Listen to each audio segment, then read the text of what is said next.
మహిళా రిజర్వేషన్ చట్టాన్ని సవరించాలని బీసీ మహిళలకు సబ్కటా అమలు చేయాలని బీసీ సంక్షేమ సంఘం రాష్ట్ర అధ్యక్షుడు కేశన శంకర్రావు డిమాండ్ చేశారు.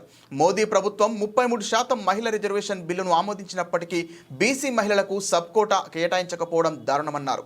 మహిళా రిజర్వేషన్లలో బీసీ సబ్ కోటా విషయం తేల్చే వరకు పోరాటం సాగిస్తామని స్పష్టం చేశారు.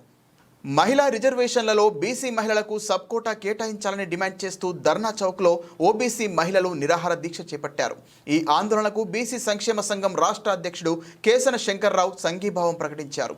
మహిళా విభాగం అధ్యక్షురాలు సంకారపు జయశ్రీ, గౌరవ అధ్యక్షురాలు వావిలాల సరళాదేవి తదితరులు నేతృత్వం వహించారు.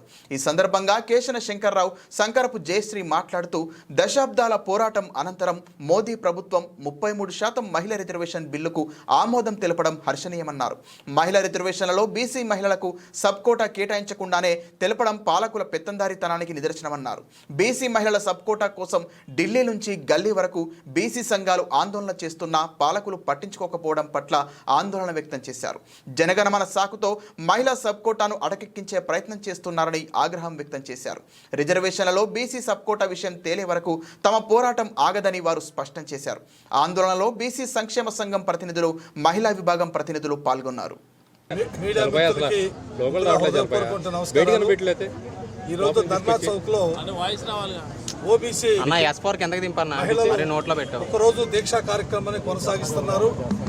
రాష్ట్ర మహిళా అధ్యక్షురాలు జయశ్రీ గారి నాయకత్వంలో ఈ రోజు ఇక్కడ జరుగుతూ ఉంది. రాష్ట్ర వ్యాప్తంగా అనేక జిల్లాల నుంచి కూడా మహిళలందరూ కూడా మరి ఈ రోజు దీక్షలో పాల్గొన్నటువంటి వారందరూ కూడా పేరు పేరున హృదయపూర్వక నమస్కారాలు తెలియజేస్తూ, మరి 33% రిజర్వేషన్ని మహిళా కొత్త పార్లమెంటు భవనంలో మోడీ గారు చాలా సంతోషంగా మహిళలతో మంచి జరిగిందని ఆ రోజున తొలిగా ఈ బిల్లుని ప్రవేశపెట్టినటువంటి విషయం దేశం అంతా కూడా తెలుసు. గత కొన్ని దశాబ్దాల నుంచి కూడా ఈ పెండింగ్ పడ్డ కారణాలు ఏంటంటే, ఆ రోజున మహిళా బిల్లు అందరూ ఆమోదింపజేశారు. కానీ ఆ రోజున ఉన్నటువంటి లల్లు ప్రసాద్ యాదవ్ కానీ, ములాయం సింగ్ కానీ, అదేవిధంగా శరత్ యాదవ్ గారు కానీ మా ఓబీసీ మహిళా వాటా ఎంత అనేది తేలిస్తేనే ఈ బిల్లుకు మేము ఆమోదం తెలియజేస్తామని ఆ రోజున పార్లమెంట్లో ఘంటాపథంగా చెప్పినటువంటి విషయం మనందరికీ కూడా తెలుసు. ఈ రోజున దానివల్ల ఏ రకమైనటువంటి ఆర్థిక భారం పడేటువంటి పరిస్థితి లేదు. దేశంలో 33% రిజర్వేషన్ మహిళలకు ఇస్తున్నారు. చాలా సంతోషమే. మేము ఎన్డీఏ గవర్నమెంట్ కూడా మేము పూర్తిగా మద్దతు కూడా ఇచ్చాం. కానీ ఇవాళ మా ఓబీసీ మహిళలకి చట్టసభల్లో రిజర్వేషన్ కావాలి. ఇది సరైనటువంటి సమయం. దాని తర్వాత ఒక ఓబీసీగా ఉన్నటువంటి ప్రధాని గారు కూడా ఈ రోజున దేశానికి ప్రధాని 3 దఫాలు ప్రధానిగా అయినటువంటి అవకాశం మరి ఈ రోజున మహిళ సంక్షేమం తరఫున నేను బీసీ మహిళా అధ్యక్షురాలని సంకారపు జయశ్రీని ధర్మవరము. మేము ఈరోజు ఈ విజయవాడలో ఈ ధర్నా చౌక్ దగ్గర 33% మహిళలకు రిజర్వేషన్ ఇస్తున్న సందర్భంగా అని డిమాండ్ చేస్తూ ఈ ధర్నా చౌకలో ధర్నా చేస్తున్నామండి.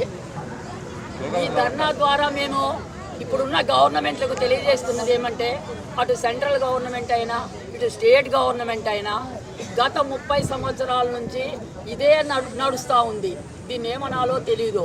33% రిజర్వేషన్ ఇస్తామంటారు. ఇస్తామన్న తర్వాత ఓబీసీలు మేము డిమాండ్ చేయంగానే ఈ బిల్లు కోల్డ్ స్టోరేజ్ లేకపోతుంది. ఆ రోజుల్లో వాజ్పేయి ప్రధానిగా ఉన్న రోజుల్లో పార్లమెంటు ముందర